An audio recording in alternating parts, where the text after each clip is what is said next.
Hey everyone, and welcome to this explainer. Let's face it, stepping onto the convention floor can feel, well, pretty intimidating, right? But today, we're handing you the ultimate delegates playbook. We are going to give you a strategic, highly tactical guide to navigating Floor Committee 3, which is all about mercy. By the end of this, you'll be totally equipped to evaluate, debate, and amend resolutions with absolute confidence.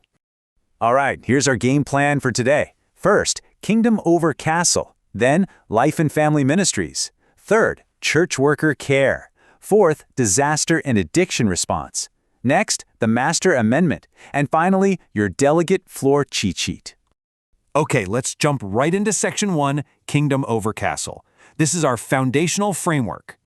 To properly evaluate every single resolution coming out of Committee 3, we really need a critical lens. We call it Kingdom over Castle. Now, what exactly is a castle mentality? Well, think of over-centralization. It's building unnecessary bureaucracy and passing unfunded mandates that micromanage from the top down. Imagine a tiny rural congregation suddenly being handed a massive mandate, but with absolutely zero funding to actually pull it off. That is the castle mentality in a nutshell, and we really want to avoid that. Instead, we want to champion the kingdom mindset.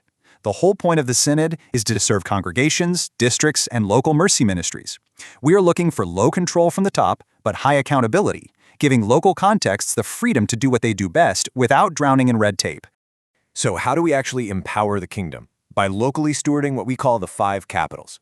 First up is spiritual capital. That's our core: word, sacrament, and pastoral care.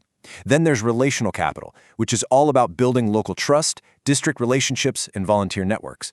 Next is physical capital. Think tangible things, like diaper closets, shelters, or counseling spaces. Then we have intellectual capital. That's our training, trauma awareness, legal clarity, and recovery wisdom. And finally, financial capital, which covers benevolence funds, grants, emergency aid, and sustainable funding. So for literally every resolution we look at, our main question has to be, does this build a centralized castle, or does it actually release these 5 capitals locally to help congregations deliver Christ's mercy? Moving on to Section 2, let's look at life and family ministries, specifically Resolutions 301 and 302.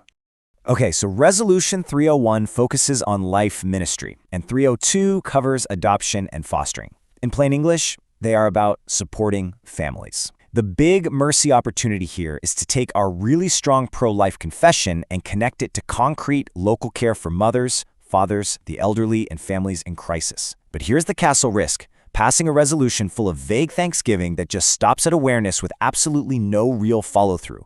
So a Kingdom Opportunity Amendment would make sure 302 goes way beyond awareness and pushes for practical congregational support. We're talking about releasing relational and physical capital. Think respite care, meal trains, mentoring, and financial help. We want to keep the amendment language narrow, explicitly encouraging congregations to map out local physical and financial capital to help families who take in foster placements. It keeps control low, but accountability for actual local mercy super high. Before you offer an amendment, take this huddle question back to your delegation table. Does this resolution actually help our congregations move from making statements to providing real care, supporting families long after that first announcement? If the answer is no, here is your microphone-ready phrase to tell the chairman. Mr. Chairman, this amendment ensures we move from symbolic awareness to practical, local congregational support. All right, Section 3, Church Worker Care, covering Resolutions 304 and 305. Now, Resolution 304 proposes studying a Synod-wide telehealth counseling network for church workers. Listen, the castle risk here is massive. We're talking over-centralization, completely ignoring complex state licensing laws, clinical privacy risks, and essentially creating an unfunded mandate without even addressing workers who aren't enrolled in Concordia Plan services. Your opportunity to amend this is to demand low control but high accountability. You can mandate a strict timeframe for the study, ensure clinical privacy laws are strictly upheld, and demand clear projected costs for all workers. That directly protects our intellectual and financial capital. On the flip side, Resolution 305 is about worker wellness. To be honest, amending this one is probably unnecessary. It mostly commends existing efforts that shift worker care from reactive crisis response to just ordinary proactive stewardship, like fair compensation and peer care, which is honestly already covered perfectly well by existing bylaws. So, discuss this huddle question with your fellow delegates. Is a synod-wide network truly better than funding local professional care? The goal is to release financial and intellectual capital locally, empowering lay leaders to care for their pastors right where they are, using regional networks of qualified pros. If you do rise to amend 304, here is your mic-ready phrase. Mr. Chairman, this amendment protects clinical privacy boundaries and ensures financial transparency before we build a centralized network.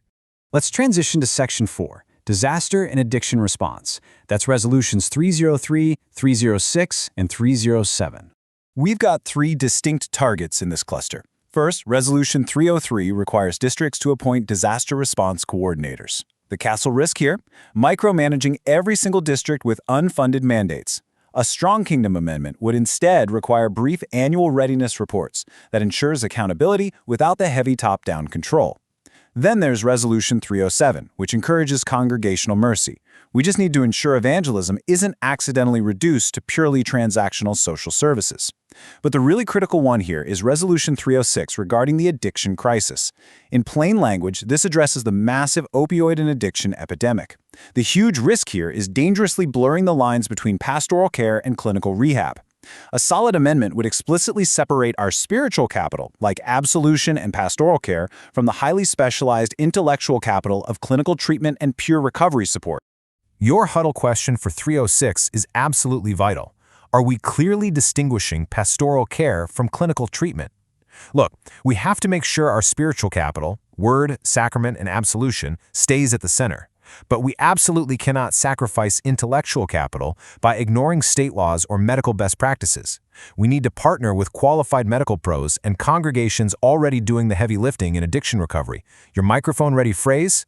Mr. Chairman, this amendment protects our pastors by maintaining clear boundaries between spiritual care and professional clinical treatment.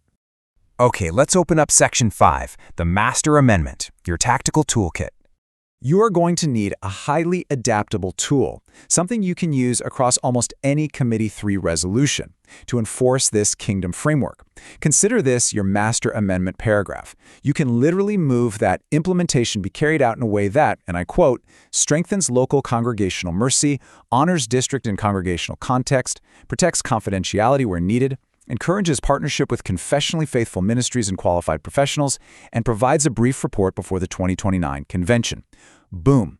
That wording guarantees high accountability, demands local flexibility, prevents those vague statements of Thanksgiving, and makes sure we are stewarding the 5 capitals without adding a ton of unnecessary bureaucracy. To help you focus your strategy on the floor, we've put together a ranked priority list for amendments.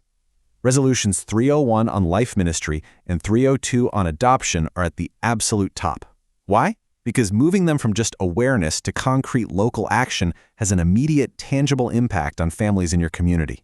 Right below those is 304 on telehealth, primarily to protect against centralized overreach and serious privacy liabilities. You really want to focus your energy on amending these top priorities, where you can directly push back against that castle mentality and release real spiritual, relational, and physical resources for local mercy. Finally, Section 6, Delegate Floored Cheat Sheet. Here is what to do at the microphone. Okay, first things first. Do not wait until the absolute last minute. Make sure you submit your proposed amendment to the floor committee early. And you have to be precise. You'll need the resolution number, your exact wording, a brief 1-paragraph reason for the change, a germaneness statement, which basically just explains how it actually relates to the original motion, and of course your delegate name and district. The floor committee literally needs all of this just to process it properly. When you're actually writing out your amendment, copy the exact structure we are showing here. State exactly what words you are striking and exactly what words you are inserting. Doing this ensures your motion is incredibly narrow, parliamentary, and perfectly delegate-ready, so the chair doesn't just rule it out of order. Precision is honestly your best tool to keep the debate focused on local mercy rather than getting bogged down in procedural arguments. When you step up to the mic, follow these exact 3 steps. Step 1. Address the chair properly. Mr. Chairman, state your name, your district, voting delegate. I rise to offer an amendment. Step 2. Officially move it. I move to amend Resolution X by striking Y and inserting Z. Step 3. Speak for it. Just give one really clear mission point. Say exactly why it strengthens local mercy and preserves accountability, and then respectfully stop talking. Let the words do the heavy lifting for you. As you head onto the convention floor, I want you to remember the true power of your vote. You have a massive opportunity to shape exactly how mercy is delivered across the entire Synod. So the question is, will you allow good intentions to accidentally build an unaccountable centralized castle filled with vague language and unfunded mandates? Or will you use your voice to release the 5 capitals locally, keeping Christ in the gospel central and expanding the kingdom right in your own backyard? Thank you so much for joining this explainer, and safe travels to the convention.